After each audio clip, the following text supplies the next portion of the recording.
البوش اب من أحسن التمارين اللي ممكن تعملها بوزن جسمك علشان تبني عضلات صدر وكتف قوية. بس لو بتعملها غلط، انت مش بس بتضيع وقتك، ده كمان بتضيع تعبك وبتأذي نفسك.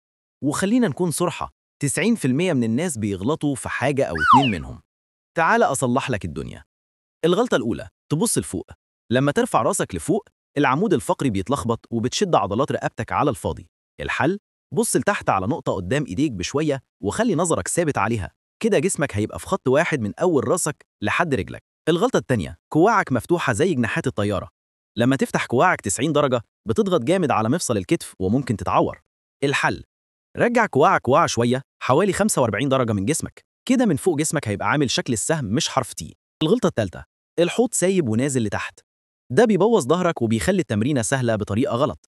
الحل، شد عضلات بطنك واضغط على عضلات المؤخرة وخلي جسمك خط مستقيم من أول راسك لحد كعبك. الغلطة الرابعة، كتفك داخل لجوه. لما تسيب كتفك يتقدم لقدام، الحمل بيطلع من على عضلات صدرك ويتحول لعضلات صغيرة مش جاهزة تشيل. الحل، رجع كتفك ورا وخلي جسمك مشدود من أول حركة لآخرها. الغلطة الخامسة، بتتحرك فوق وتحت بس. البوش اب مش مصعد. لو بتتحرك طالع نازل بس، عضلات صدرك مش بتشتغل بكامل قوتها. الحل، وانت طالع ادفع كأنك بتحاول تزق الأرض لقدامك مش بس لفوق.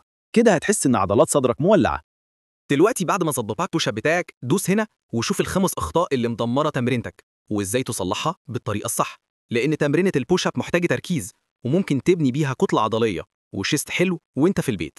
لو عجبك الفيديو، اعمل اشتراك للقناه ولايك للفيديو، واكتب لي في التعليقات محتاج تمرين الجاي عن ايه. ولو عندك اي اسئله هجاوب لك عليها. وخليك عارف انك تتمرن بالطريقه الصحيحه.